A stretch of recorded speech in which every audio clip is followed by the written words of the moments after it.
Do you have a second? I thought I could talk to you about my favorite candy, Laffy Taffy. Let me tell you why it's my favorite. It's not because of its fruity flavors or its silly jokes, although I do love those things. It's because of the struggle it takes to enjoy it. I know that sounds kind of weird, but think about it for a second. When you have a Laffy Taffy, you have to chew so much that your jaw is sore, and then your tongue is exhausted from plying it off of your gums. You feel like you've truly earned it at that point. In fact, that's why I enjoy Laffy Taffy. I know that I have to struggle, but I also know there's going to be a lovely fruity sensation at the end to stick through. It makes it all worth it. But not all struggles in this world are the same, though, aren't they? No, some of them are harder than others. In fact, in the middle of this pandemic time we're sitting in right now, there's a lot of really hard struggles. Some families don't have jobs and don't have a steady income. Some families have members of them stuck in hospitals, and we don't know how they're going to be, or even if they're going to live through that. And then some families are stuck amongst abusive relationships or neglectful relationships with no way to get out right now. These are all really hard things. And it kind of makes us not help but wonder, has God turned his back on us? In fact, it makes it so that we can't help but ask the question, how? Not how did God turn his back, but how can we survive all of this struggle and adversity right now? I've been thinking about that question for a little while now, and I can't help but feel drawn to a certain little passage of scripture in the book of Psalm. It's Psalm 13, and it's about a guy who is abandoned by God. At least he feels that way. And yet, it ends with him saying he trusts in God.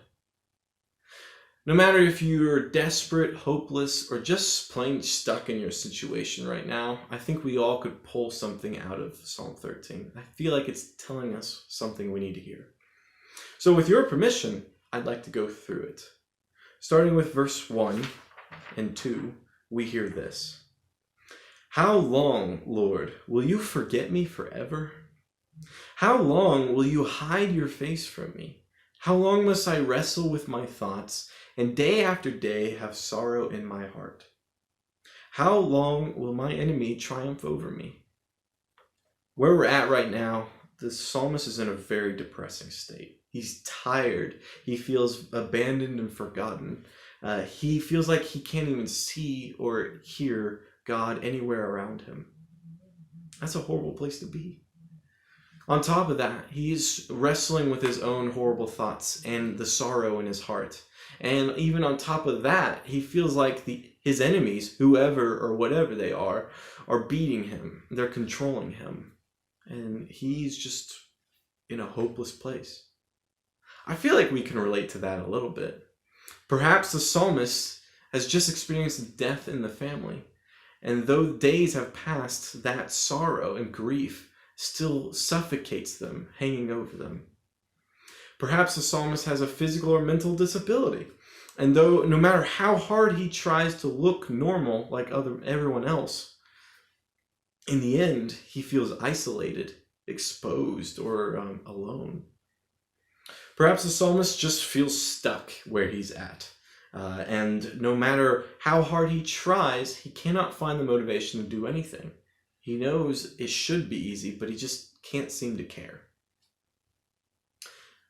These are all grounds for us to understand why this psalmist might give up where he's at. He might just give in to the things trying to control him and get through it at another time. But that's not what the psalmist does. No, instead, he writes this psalm beginning with just telling us and God, I'm not okay. I'm being controlled. I am not myself. And that's just where he's at.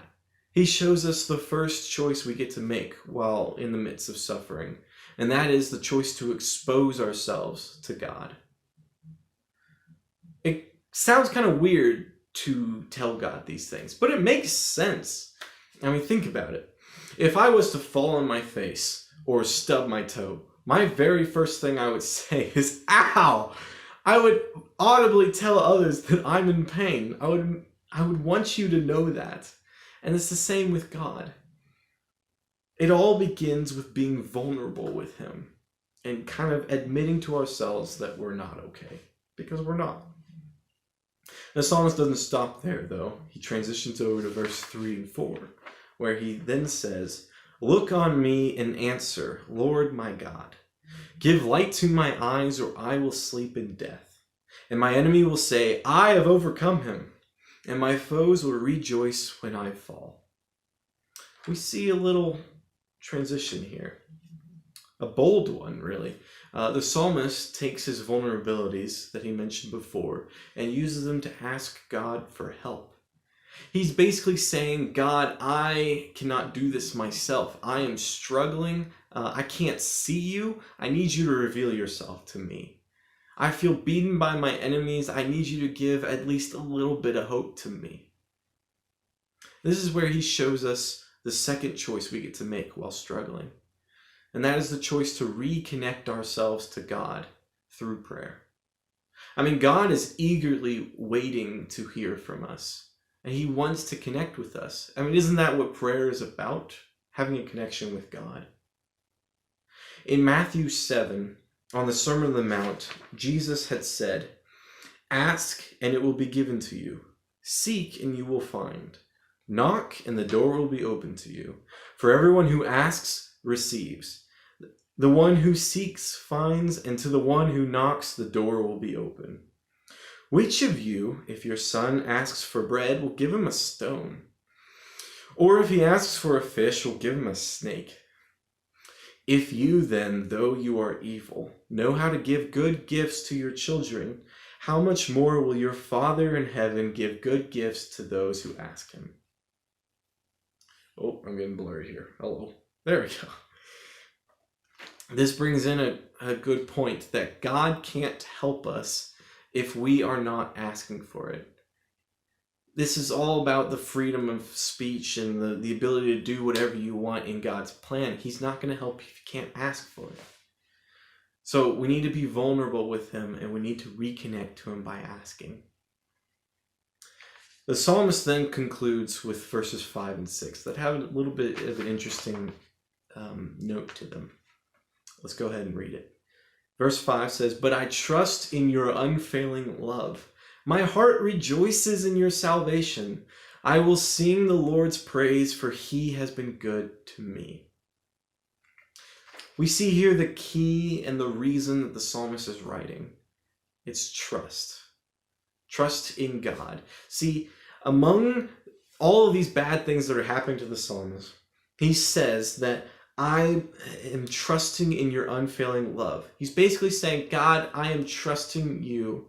I know that you have heard me, and I believe that you won't fail. This is a bold move the psalmist is making. He's choosing to give up what little control he has left in this situation.